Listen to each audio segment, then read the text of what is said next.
Assalamualaikum warahmatullahi wabarakatuh.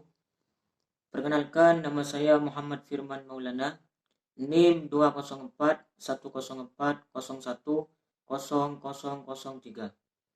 Di sini saya akan menjelaskan tentang I'jazul Quran.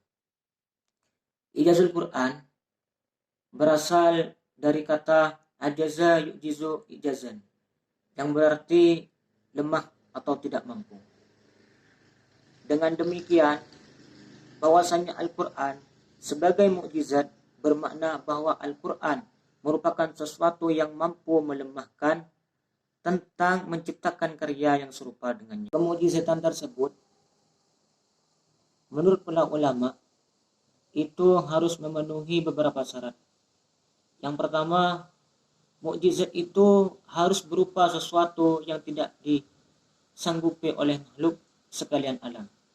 Yang kedua, tidak sesuai dengan kebiasaan dan tidak berlawanan dengan hukum Islam.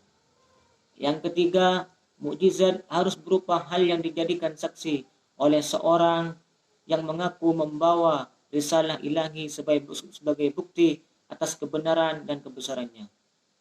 Yang keempat, terjadi berketepatan dengan pengakuan Nabi yang mengajak bertanding menggunakan mukjizat tersebut. Sedangkan yang kelima, yaitu tidak ada seorang pun yang dapat membuktikan dan membandingkan dalam pertandingan tersebut.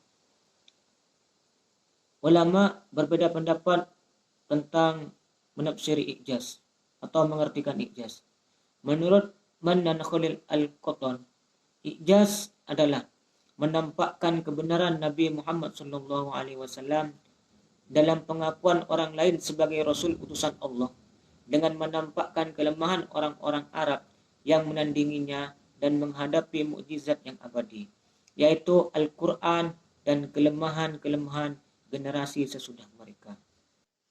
Ada dua bentuk mukjizat. Yang pertama, mukjizat hissi atau indrawi. Mukjizat hissi atau indrawi adalah mukjizat yang dapat diserap oleh panca indera, dapat dilihat oleh mata, dan dapat didengar oleh telinga. Mukjizat ini bersifat tidak kekal dan hanya berlaku untuk satu umat pada satu masa, dan mukjizat ini diterima oleh para nabi sebelum Nabi Muhammad. Yang kedua, yaitu mukjizat aqliyah atau maknawi, adalah mukjizat yang dapat diketahui dan dipahami oleh akal dan tidak hanya diperuntukkan bagi satu umat pada masa tertentu, tetapi untuk seluruh umat manusia. Inilah mukjizat Al-Quran Al-Karim yang dibawa oleh Nabi Muhammad SAW. Pembahasan selanjutnya yaitu tentang sisi kemukjizatan Al-Quran. Menurut Al-Qadiyat, bahwasannya Al-Quran itu mencakup beberapa sisi kemukjizatan.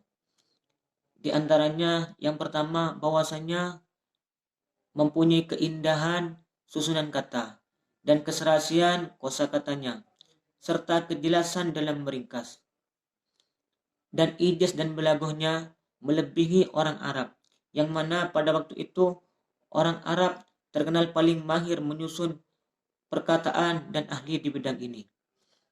Dan juga yaitu isi yang memberitakan tentang hal-hal yang gaib dan hal-hal yang belum pernah terjadi kemudian terjadi seperti apa yang diberitakannya. Pembahasan yang terakhir yaitu tentang tujuan i'jazul Quran. I'jazul Quran itu mempunyai 4 tujuan.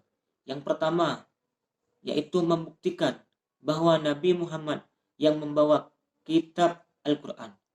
Yang kedua, bahwa kitab Al-Quran itu adalah benar-benar wahyu Allah.